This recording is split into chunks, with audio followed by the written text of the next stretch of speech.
Good morning, good morning. We've talked the whole night through. Good morning to you. Okay, I will not be auditioning for New Zealand's Got Talent anytime soon. So hello dear Sapphires, and welcome back to the channel. Today we're going to look a bit more at the human condition and the spiritual condition. Transcendence. It sounds lofty, almost untouchable, but really it's about something simple. Rising above pain, rising above ego, rising above the limits we place on ourselves. Psychology calls it growth. Spirituality calls it transcendence. Either way, it's the art of moving beyond the places where we get stuck. So the traps of being human. Being human means we all fall into certain traps. The trap of pain, believing what happened to us must define us forever. The trap of ego, protecting an image more fiercely than our truth. The trap of limitation, living inside walls that are mostly illusions. We know those traps. The question isn't if they exist. The question is, do we stay there? Or do we transcend them? Psychology tells us transcendence is breaking patterns. Not repeating trauma, but finding new ways to respond. Not looping the same thoughts, but reframing them. Not believing this is who I am, but discovering growth is always possible. It's the science of rewiring your brain so you're no longer a prisoner of the past. Spirituality says something similar in a different language. The soul whispers, you are not your wound, you are not your fear, you are not your story. Psychology teaches coping skills. Spirituality points to meaning. Together they meet at this word, transcendence. We see two brothers, same tragedy, same loss. Harry trapped in pain, trapped in ego, retelling the wound, lashing out, withdrawing. That's what happens when you don't transcend.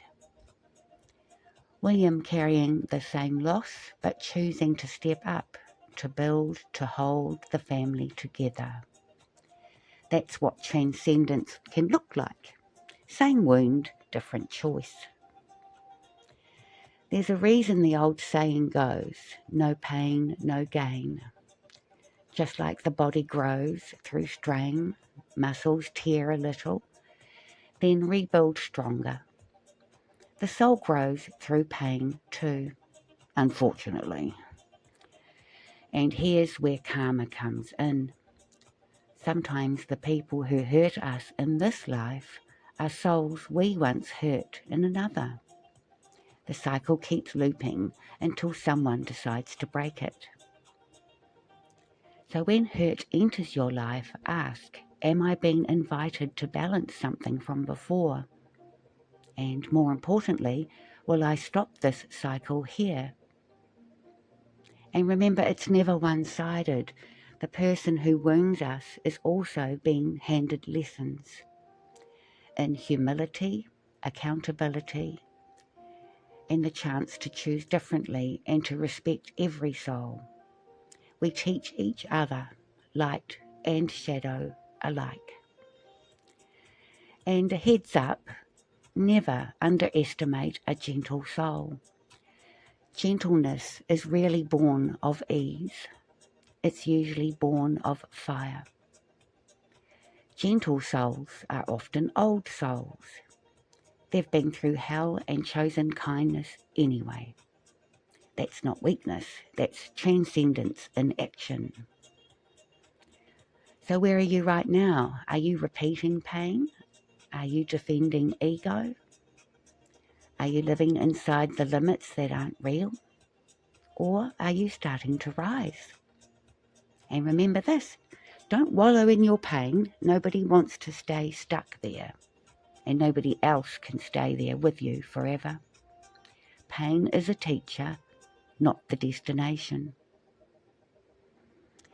Transcendence is the first step. It's not about escaping humanity, it's about expanding it. You face the wound, you rise above it, and you refuse to let it define you. That's transcendence, but there's more. Because once you transcend, the next step is ascension. Transcendence clears the weight, ascension lifts you into light. Transcendence is earned through struggle. Ascension is earned through choosing differently. So remember this ladder, don't wallow, transcend. Don't stop at transcendence, ascend. And when you've ascended, teach. That's the path of the soul, and it's one every one of us can walk. Righto, that's enough deep stuff for today. Let me know your thoughts on transcendence down below, and have a fabulous rest of your day. Lots of love. Bye for now.